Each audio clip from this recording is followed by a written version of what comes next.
I don't even think last patch Sand King wins that game. Like that's the thing that's like weird is like good. Last patch Sand King was very good, but it's still just like one epicenter fight, right? And we saw like if one epicenter, even if it kills 3-4 heroes, they just buy back and win the game because you have no damage anymore. Yeah. But maybe he kills 5 heroes. Maybe he wipes the whole team, you know, instead of only killing 2 or 3. So it's hard to say. Yeah. I do think draft aside, some of what Sustancia did that game was take a lot of towers, which is kind of the strength of the Beastmaster. And you pointed out last game where a lot of heroes had very little tower damage. That's more of a playstyle thing, right? Like, oh, they're pushing bottom, we're going to go push top. You know, it's like, oh, instead of going for this kill attempt, we should just take this tower.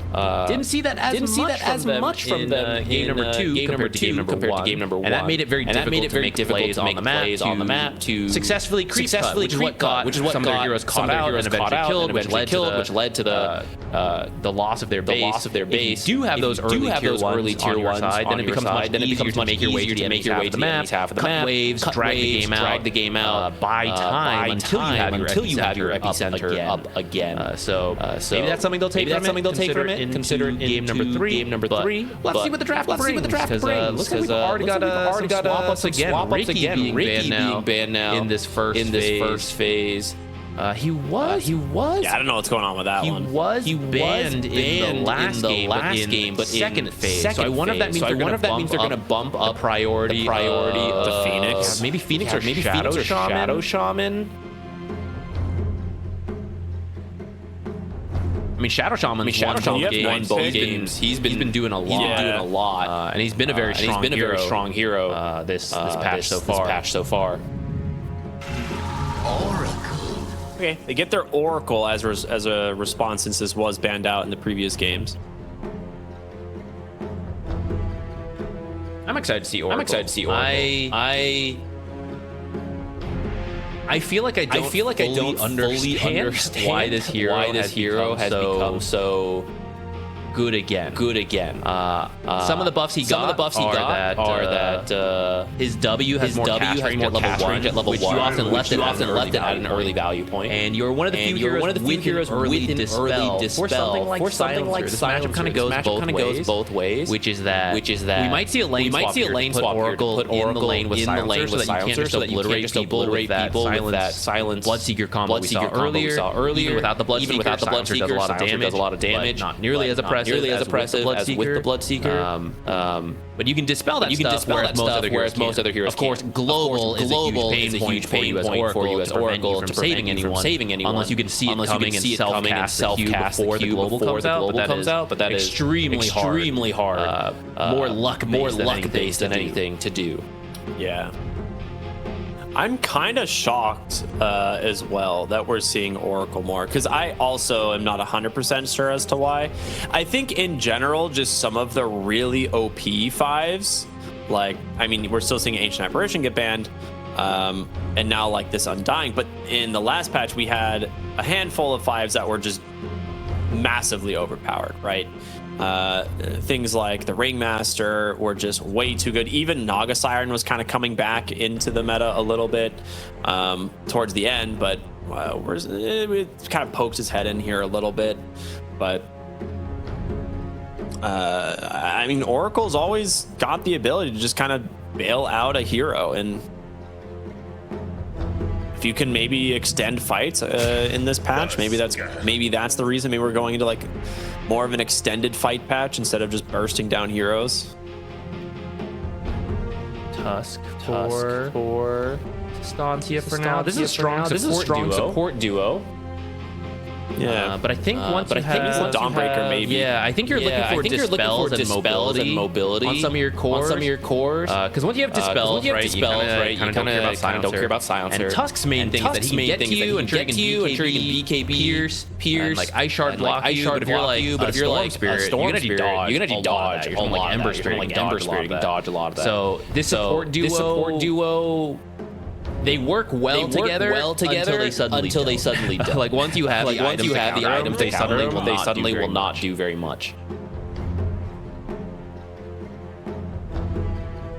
I think Kunkka still is very good. So So I like this pick.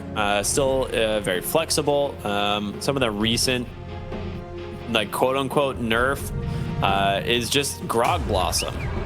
Or no, Grog Blossom was actually buffed in 3.9. That's right. Okay, I forgot about this. Kunkka was getting picked a lot, and I was expecting him to get nerfed in 3.9 or 3.9B, and then nothing happened to him, and I was like, huh. So, yeah, Kunkka still very strong. We're going to see the Marcy come out now, which I think a very underrated support at the moment. There are some ridiculous offlane combos with the Marcy if you do the pick-me-up facet.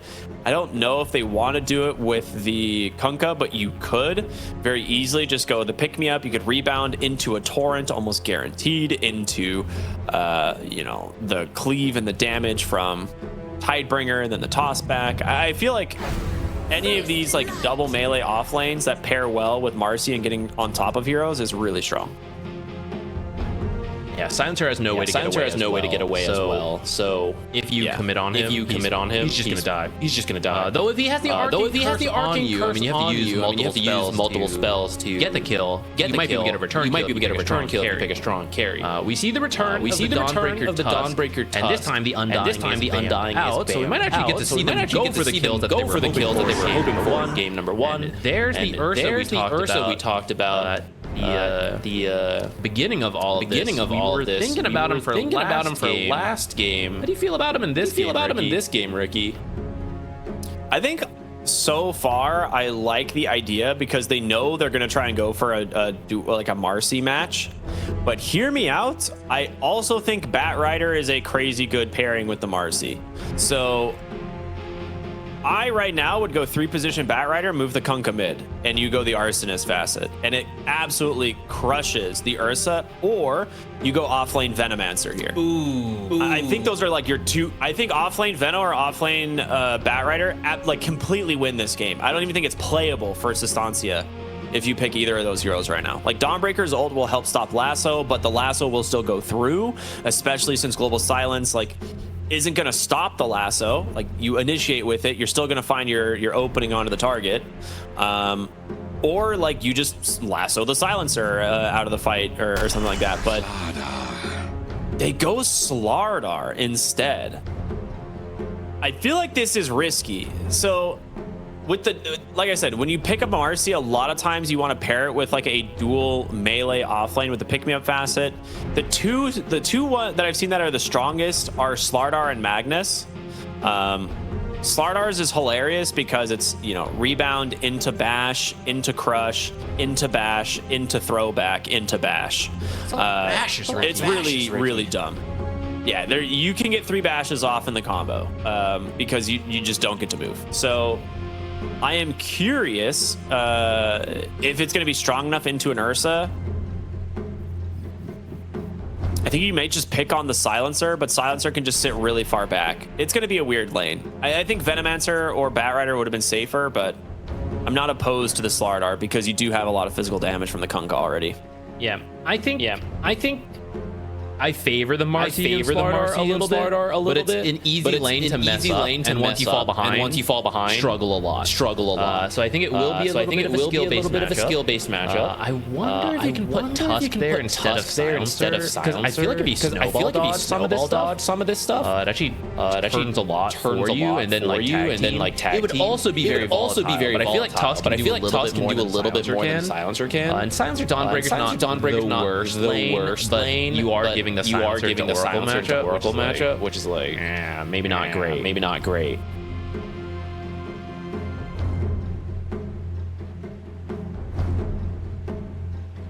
Trying to think what carry they want to go for in Infamous. I'm assuming they want to carry. Kunkka is just good enough in the mid lane. You could run carry Kunkka, but I think it's probably unnecessary. In terms of heroes that are available that would match the kind of minus armor strategy, but also be good into the Ursa. It's kind of a weird one. I think Doom is not bad. Like the Sanjin Yasha, like BKB Doom, like it actually makes the game really hard for the Ursa. Clinks is also kind of good here. The problem is that he just has to like get away from Dawnbreaker Tusk. Okay, they go Sniper. Interesting. Is that mid Sniper actually? Carry Kunkka, you think? I feel like Sniper is not good in the side lane.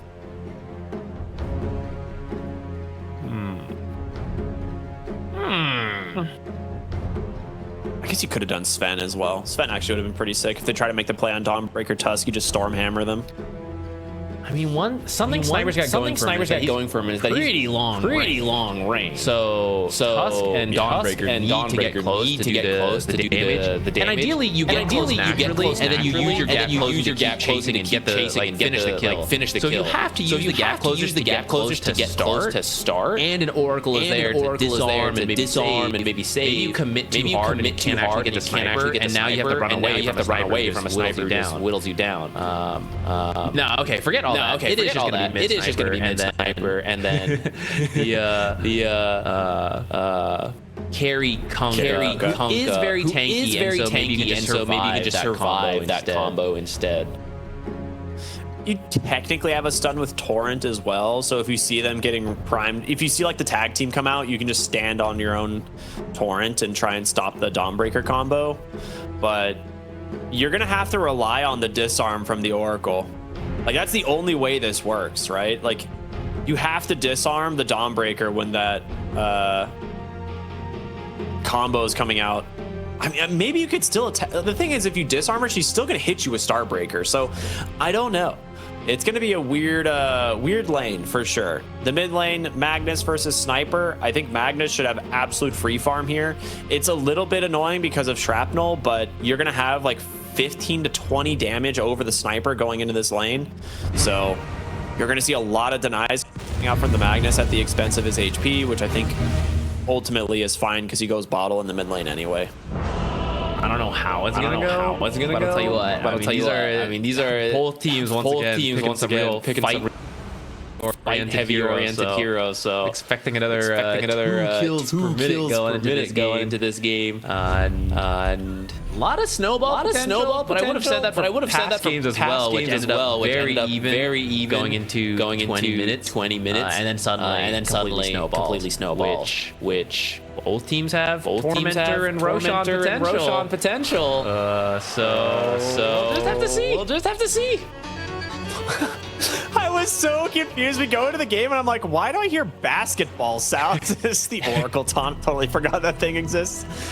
All right, it is game number 3 here. Sustancia versus Infamous. Now, it's not an elimination game, but the loser will drop to the lower bracket. The winner will go on to play against Heroic, an equally as intimidating reward.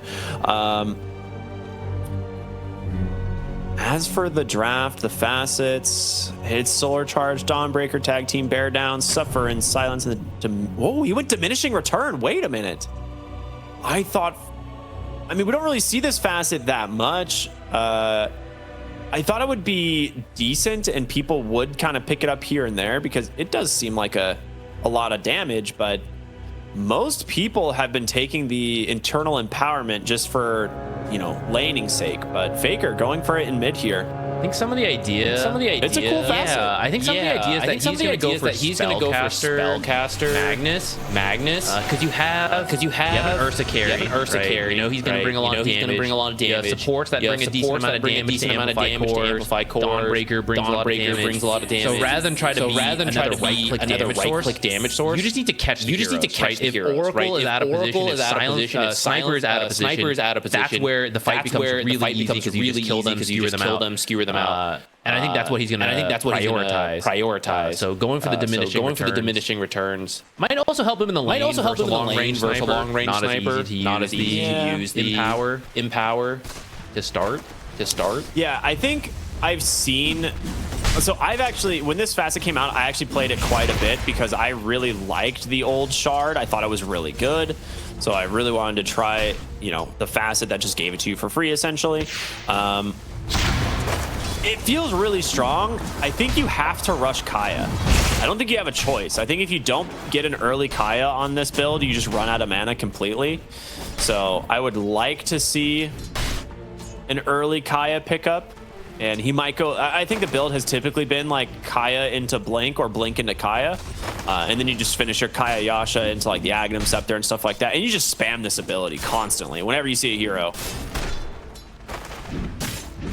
I'm down for it. I think Spellcaster is a lot of fun to watch. Whether it's better or not, I guess we'll find out in a moment. For now, Sniper doing fine in the lane. Yeah, he's playing around the shrapnel well, just making sure to stand inside of the shrapnel, keep it on the wave, get what last hits he can. Now, with shrapnel, I'm surprised he still actually has quite a few charges, but yeah, as this goes, the harassment damage from Faker is probably going to add up, especially, like I said, since he's a hero that buys bottle. He's going to have that on the courier right now versus a sniper who just wants to get early boots and stat items. Top lane, they found the Oracle. But the Qs from both heroes just breaks up the combo. Oh, he's out. But we see the damage. But we see the damage potential. Pretty close to dying there. Yeah. Have they tried to make a play with the like pick me up Slardar on the bottom side, or has it just been Silencer kind of avoiding the lane? Haven't seen it yet. Marty just hit level 2, so it's available now. But you go for the Silencer, like you said. Ursa, a little scary to go for. The lane's in a good spot for Infamous right now, so if they can keep it that far back, I think they're happy. Oh, yeah, she gets a good pull on the hard camp, so that should keep the lane in their favor for quite a while.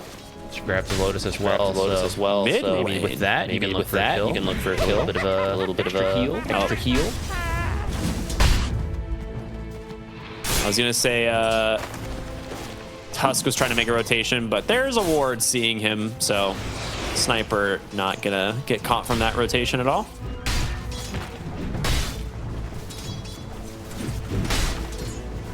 You have to be careful. Later, you'll get a shard. So you'll have the grenade with ice shards. But this early game, if you get sharded off, dangerous spot. A little bit off. I'm not getting the kill there anyways. Tanky. I'm surprised at how well this lane's going for JP. I thought they might get a little bit more out of the like Dawnbreaker Tusk combo, but 2 points in this Tidebringer has been doing like steady chip damage, and you still have the Oracle at any point to back you up. I mean, Kunkka, not only is Kunkka tanky, it's difficult to kill him with that combo. But Dawnbreaker is very much a 100 to 0 type hero. Wants to kill you in one burst, and she needs enough health. So if you're being constantly chipped by Tidebringer, even if you can kill someone like say the Oracle, you try to go and you end up dying first. So it's actually a cool move. This time, Lala gets caught out from the smoke. Pamplona will get the first blood. Now, he probably dies here to the Oracle. He does Blood Grenade to get the return, but yeah, Pamplona getting the last laugh here this time. Very necessary kill on the sniper, who is starting to pull away in the lane. You do want to punish him in these early levels. He also went Orb of Corrosion just to try and get more harassment damage into the Magnus. Oh, interesting. Bottom lane, they wait for a play, but a nice TP in here from this Tusk. Gonna be able to quickly bring down Sladen thanks to the tag team damage. Despite what we were expecting, we never saw the Marcy Slardar managed to find a kill down here. And ends up being killed by the Tusk first. Has been moving around a lot. Hasn't really led to much. That might have left Dawnbreaker on her own for JP to find a kill of his own. I'm telling you, man, should have been a Venomancer. I would have loved it. The offlane Veno would have been really cool. It doesn't really like synergize with this idea of minus armor, but mid lane, they're going to bring 3 heroes here to try and take down the sniper. They do manage to do so. Pamplona will die once again. But more focus here on the sniper. Oh, GP rotation in from Sladen as he will just pounce down the silencer, get himself his first kill of the game.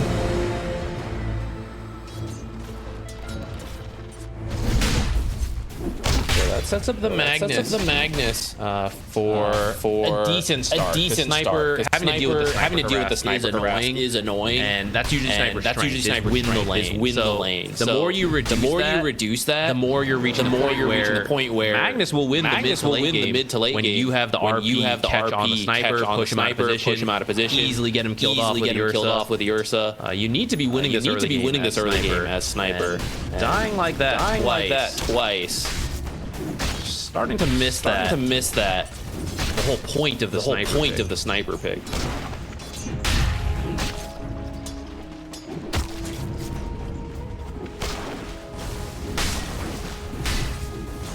Slardar's pretty close to level 6. That'll be another big power spike. And they haven't been able to get a kill yet, but they do have the level advantage down here. Maybe they can start committing a little bit more once you have corrosive haze.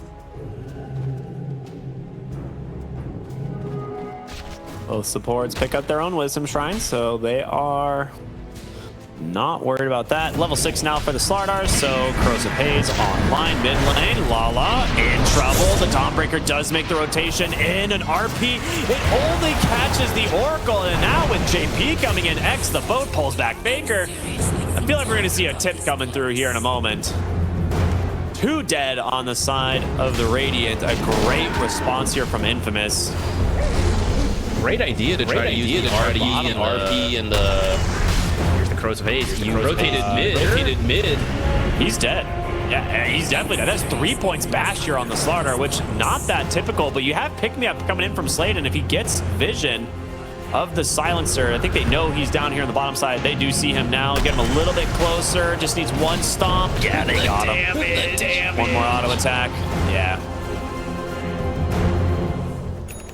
Yeah, I mean, the idea of using RP and Solar Guardian right away is great, but like you said, you didn't quite catch the sniper, and at that point, you're tower diving for support, even if you do get that kill. So it doesn't really pan out, and then because you rotated so much, your Ursa gets punished too. Spotted by a ward. They are keeping eyes on him, yeah. A follow-up kill. This is really sick from Slade, and if they get this second kill, his game is destroyed, and he knows they are hunting for him. He knows something's up. He's gonna try and make his way to the Twin Gate, but they have all the info that they need. Guessing the wrong way. Shrapnel. Oh god, Ursa's been found. Yeah, that is a quick kill. Yeah, that's a great one because he had died. Respawn TP back, so they knew there's nowhere he could go. They're gonna find him. Eventually. Ursa, because we're going to Spellcaster Magnus, you're delivering the heroes to your damage dealer, but Ursa's not having a great game. You don't have a damage dealer. So that's a great 2 kills in a row for Infamous, and it's even going to get them the safe lane tower. I mean, this is the first, like, in all the games that we've seen so far today, there hasn't been that much of a gold lead early on. We are at 4,000 here at 10 minutes. Like, pre-10 minutes. 9 minutes, 40 seconds in the game. 4,000 gold lead now for Infamous. And it's going to get a little bit more difficult as, like, Kunkka has had such a free game. 5,500 net worth, closing in on level 10 for this guy. I really like he's gonna see that ward. How they ended up playing this game with the way they changed their draft. The sniper mid to just be honestly just be fine. The Kunkka did. I feel like it's 2 games in a row. You see the Dawnbreaker tough, and you know what they want. They want to get kills. Infamous has. Oh no, Cook has an Invis rune. He might get the kill on the Faker. A Shrapnel is gonna come through, and that's enough. Oh, I mean, who expects the Invis ganking Oracle into the mid lane here behind your tier 2? It's just not that common. And now top lane. That's a blink reveal from the Slardar. Quick bash, 2 tapped. Another kill. This game's getting scary and fast for Sustancia. Yeah. Yeah. The thing with Oracle and Sniper is that now that he's having such a good start, you still have to get the Sniper. But you also have to get the Oracle. And they're gonna stand apart. So like here, okay, we get Oracle, and that means Sniper should be free. Right? He gets away, and that's the point of it. Yeah. And they actually just force Ursa's ult there as well with an assassinate. So Ursa's enraged now off on cooldown for 60 seconds. Can't really justify. You have an X and a boat. He does have a snowball, which he will use. Slardar is going to try and chase. Pick me up. Yeah, pretty good here with the Kunkka. He gets stomped. Oh my goodness. Dude, 25 damage stop. You don't even see the bar on the kill graph. Oh, okay, it's a little early. It's a little 18 damage. Oh my gosh. That's great. Neutrals are big Sustancia fans. really helping them out there. Here, Ursa is still pretty far away from that Battle Fury. I mean, he's level 7 needs another 1,400 gold just about. Pretty rough spot to be. That's it'll be around 15 minutes, maybe a little, 15 to 16. They're going to keep putting the pressure on. So I think he'd be happy. I think he'd be happy 15 minutes at this point. I mean, meanwhile, Kunkka's like gonna get radiance after he kills this tower, so that's pretty scary. Yeah, this is where things can snowball a lot. Off of a strong start. 4K is not the end of the world, but you're set up to maybe steal the wisdom shrine in 14 minutes. You have access to an early Roshan because of the Slardar. And last game we saw an even game go from like 3K to 11K instantly. This time you've already got, so it could get even worse for Sustancia here. If they see what can they look for. The blink is almost done on Magnus. So if you can find some good combos, that might be your way back into it. I mean, yeah, Blink RP Skewer into the Dawnbreaker can kill almost anyone, and I don't think Oracle will be able to save them, right? You're able to skewer them far enough away. But the problem with this is I think you would like to go Kaya first, because your farm speed is going to be really slow on the Magnus as a result. Like, yeah, the shockwave is good, but you don't have the mana to sustain farming it like you would with internal empowerment. You can just auto attack things to death because you just have so much damage and cleave. So this Blink Dagger, you have to find some major kills with this. If you do not do that, this Magnus will really start to struggle in this game. I like that Tusk is predicting their wisdom rune to be stolen, so he's trying to get here to take theirs, but Infamous is actually already expecting quick scan, bring over some heroes, so they do guarantee wisdom shrines for themselves. So we're gonna start seeing that level difference on the support. Marcy and Oracle level 7 and 8, whereas we have level 7, so already a 1 level advantage. I feel like that's gonna get worse. We're at a 6K gold lead for Infamous. Like you said, you really need a huge RP kill. They're gonna try. Here's the smoke. I think I know it's pretty early, but I really think this is quite otherwise it might just be the start of the end. A very slow loss if this blink fails. I don't think you can come, like, it's just one of those things where it's like I don't know if you can actually come back into this game if you don't find at least one core and another hero in this blink reveal. I think it has to be at least one hero, but on the side of Infamous, they're actually just sitting both supports next to your sniper. They're not able to find. They actually just barely missed the Slardar going through the river or going through their own jungle. It's just time wasted. A good read from Infamous. Gonna make their way top. I mean, you didn't use RP, so you can try again. But like I said, time wasted. You just look at the net worth on this Magnus versus the other heroes. Like, where is it? It's 15 minutes. They're just gonna take Roshan, and I was gonna say at 20 minutes, like I thought they were gonna go Tormentor and Roshan back to back, but they're so far ahead. you have Corrosive Haze. They just get themselves Roshan here 15 minutes into the game, and no one can contest.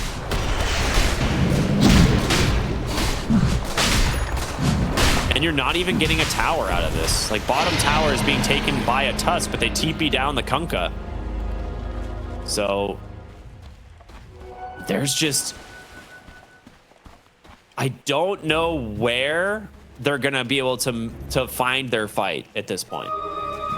Like maybe the Tusk Blink, which is coming in like 50 gold. As long as you're not every time Infamous groups up to push, you split the map.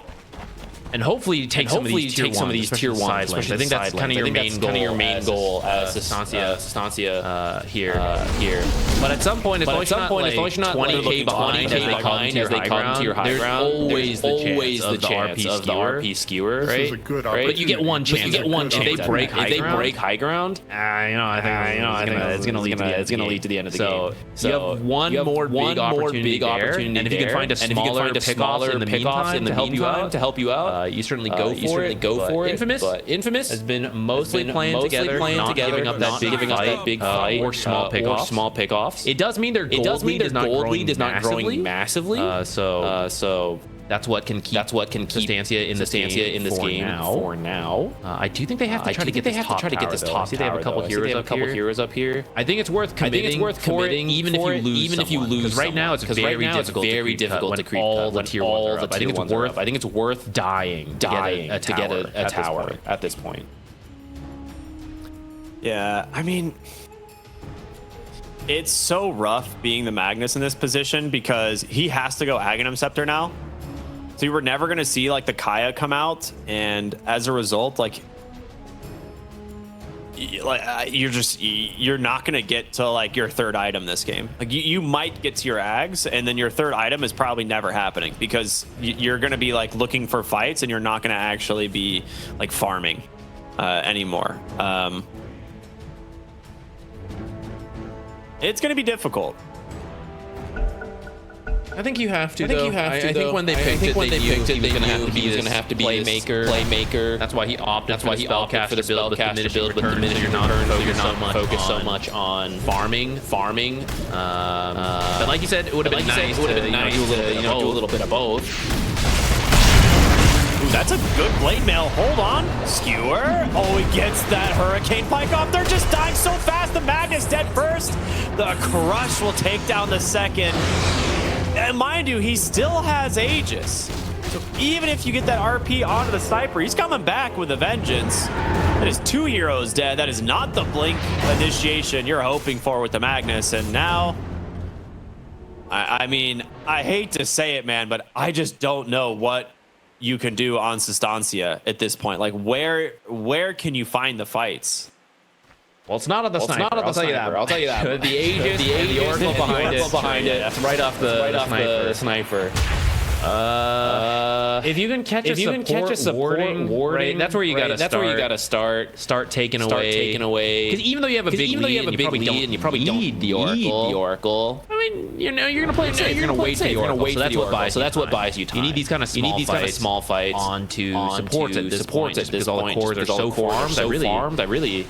I mean, you usually would be able to kill Sniper, but just not twice with the Aegis. So after the Aegis expires, you could target the Sniper if the Oracle is not behind him. But these guys have been buddying for a long time now. It's rare to see these two apart.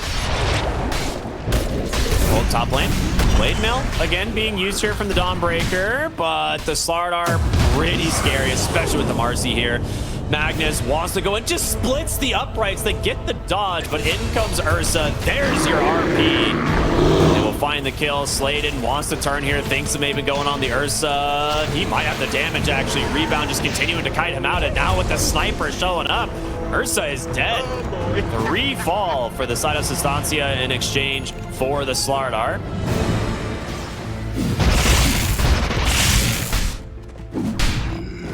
It's getting scary, man. Yeah, at least they got a Slardar kill, I guess. You know, but yeah, I was honestly because it felt so bad. I was like, maybe that was still a gold win. It is not. 3 for 1. Yep. And they're looking for Faker. They want him. Shrapnel connects. Slayton almost gets the Tumbler Toy into the tossback. But Lala is still just shredding this guy. They dropped a ward aggressively just to try and poke him a little bit more. We'll be able to blink dodge the assassinate. It's about sending the message.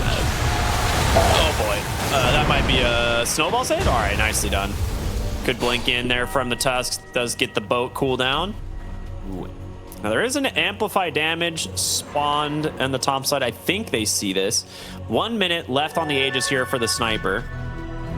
Oh, I do think he will indeed take that amplify. That's one of the buffs. That's one of the buffs that you now also know what rune is spawning. And I think that's actually quite good in terms of planning. Like for an average pub, probably for a pro team to be able to play around like oh taste, whatever. Oh, it's amplify damage. You know, like I need this. It allows them more options to be in the best place possible. That. People might look at that rebound and be like, XD, he missed, but it's like, that's a rebound where he's looking for another hero. He knows that silencer is low. He's looking for someone else. Bottom lane, Slardar, he's in very deep. The question is whether or not he can actually dodge this one out. I mean, he has Cook here with him. And now with the sniper rotating in as well, they just chase for the Earth, so he just gets deleted from the game. Pamplona is gonna join him. This game is looking rough. Pretty dominant showing for three here from Infamous after two very close games. But they still gotta close it out. 11K at 21 minutes is promising. Finding a lot of these fights. The first Aegis has expired. I kind of think you can push without it. If you want to play it safe, yeah, you go for Tormentor, wait for the next road. With all of that. I don't see a way to kill the sniper. So I think that's the safest play. But if you get a kill in front of their base, I mean, you'll take some free tower damage. They can look for the tier 2. They have a ward. Okay, they know there's smoke back there. And Slardar is ready to pop it. Yeah, he just jumped right in. Big crush onto 2. Pamplona has that snowball, but big RP. Actually, only onto 2. Dawnbreaker coming in. A pick-me-up saves the Oracle. The Global Silence doesn't allow them to finish any kill, and they will turn it around with the X. The boat grabs the silencer. Dawnbreaker is dead. Slayton rips him back into the team, and another pick-me-up save from Slayton. Oh, dude, that was some of the sickest movement I have seen from a Marcy in a while. Those were on point. Yeah, it was a pretty good RP too. You need to get. You can't kill anyone of Oracle's alive. Which is why Marky choosing to save the Oracle is very heads up, knowing that you save Oracle will then save Kunkka if it's needed. But in the end, they didn't even have the damage to finally kill the Kunkka. So after all of that, you still have false promise available to you, and that was with Sniper not being that close for that fight. So imagine that, but Sniper's actually there attacking the entire time. Slardar barely dodges RP, but the Marcy getting the pick-me-up, the frame before Global Silence comes out too, is actually so nuts. Yeah, and then from here, like Sniper now joins the fight, and it's already gone. He's like, oh, you guys doing something over here or what? Sorry guys, farming ancients over there.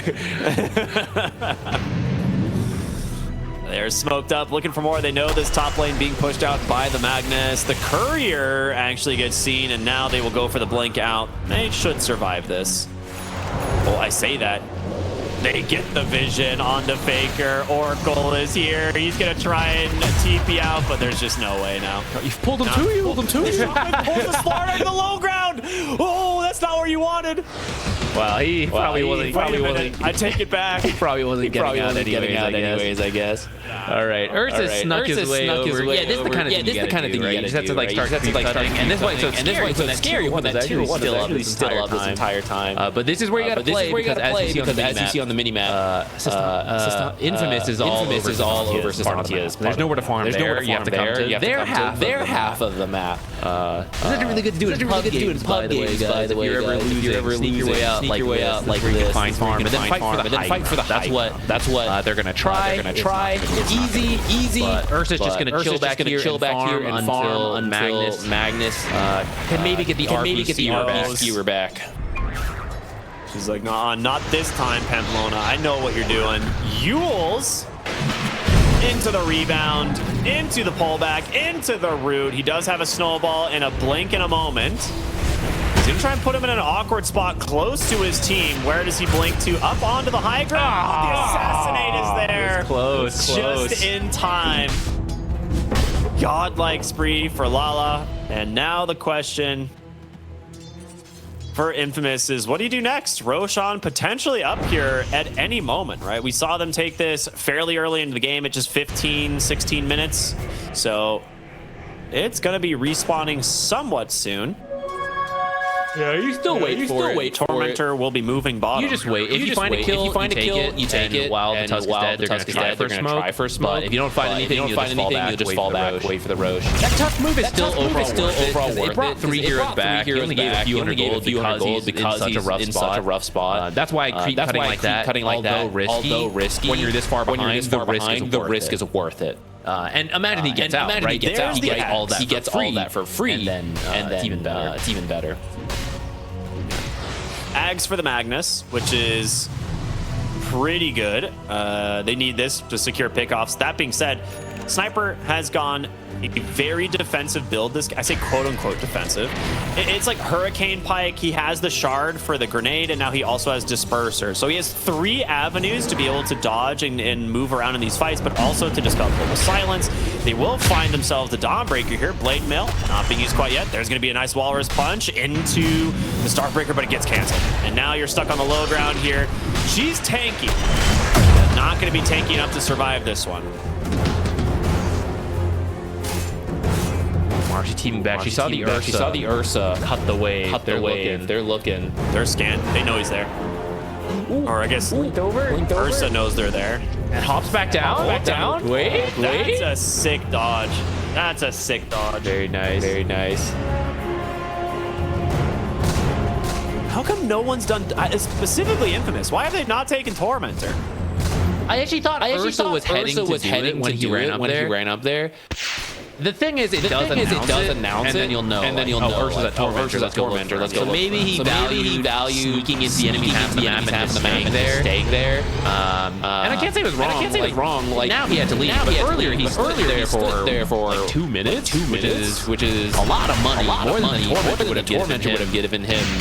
So kind of worth it in that sense. And the shards on his team aren't that great.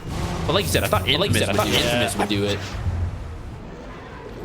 I mean, at this point, when you hear the roar from Roshan, like, he was on his way heading towards bottom. Like, he could have gone for the Tormentor there, at least, and then get some gold for his team. But it is now a 16,000 gold advantage. They smoke up as they grab the Amplify damage.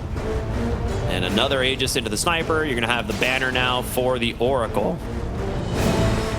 I mean, talk about a change-up from the last 2 games where it was just a bloodbath going both ways. There's only 5 kills on Sustancia. It's a bloodbath, one way. I guess true. Just only one team is in the back. One team's having fun. Oh, man. Sladen, another Yule set up here onto Faker. Does get the Aghanim Skewer. There's going to be the RP.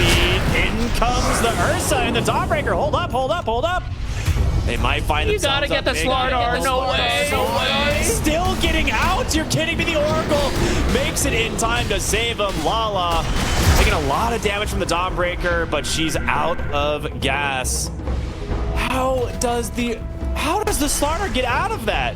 I mean, when you're 16k up and you have Eternal Shroud on not a common item, but he kind of knows his sniper is going to do all the damage. He just needs to apply corrosive haze and stun people. So he just needs to be tanky. And that gets him out of that situation, which honestly pretty good for Sustancia. I know that sounds weird, but like, all things considered, they almost got a double kill and bought a little bit of time.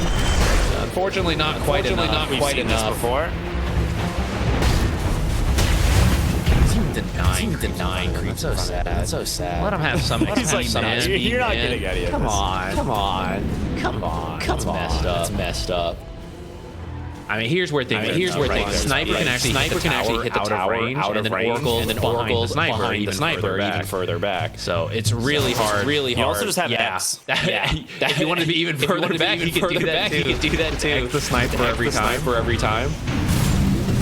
I mean, or he just like, yeah, X's himself, and it's like if Magnus tries to go for this like blink, you know, horn toss skewer back, like you just X the target he goes on.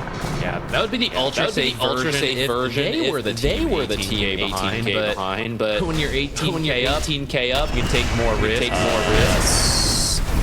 Slardar is just dumping damage here on the top side. Now that being said, they will turn it around here with the Dawnbreaker, and they do get the kill, but it's going to cost you big in the mid lane as well. Snowball gonna come through. Boat does not connect, but your support's in some trouble. E-Blade does buy him a little bit of space. Nice horn toss. They get their hands on the Oracle. There's the global. A great defense so far from Sustancia as they did buy back for this. The RP, it does connect. Sniper doing a work. Nice pick-me-up saves this Kunkka for now, as they're going to buy back on the Oracle, look to get right back into this game. And okay, you have a sniper problem. Lala is having a great time. A great Hurricane right there to dodge the RP. Yeah, once again, Marcy with Aetherland. She took the cast range on the enchantment. The longest range disposes in the world. Telekinesis. I was looking at that. Yeah, I was like, wait, what? Like the silencer just got gripped from like 600 range. Even now, she can pull sniper.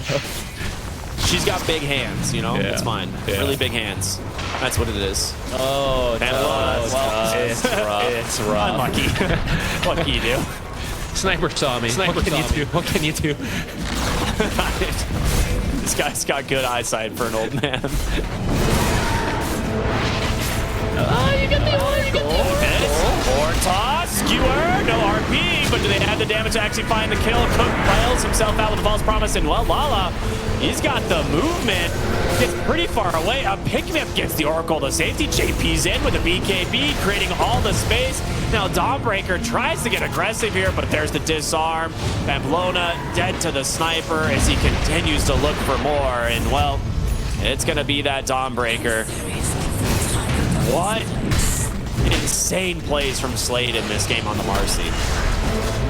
Yeah, I think this pick-me-up has been it's pretty fun. It was not worth it for 1,400 gold to have to buy that item. Having it as a option when you think it's a good game has been much better for her. The Hurricane Pike to cancel. All right, that was sick. Stops that skewer forward, the blink forward, and 2-tap eliminates that silencer. 4 dead without buyback, and there it is. GG comes out, and Infamous will advance to the next round in this upper bracket. Very well done from Infamous. Like you said, knocking. This is upper bracket. So knocking Sustancia down to lower bracket. They're not out yet, and we did see two very close games from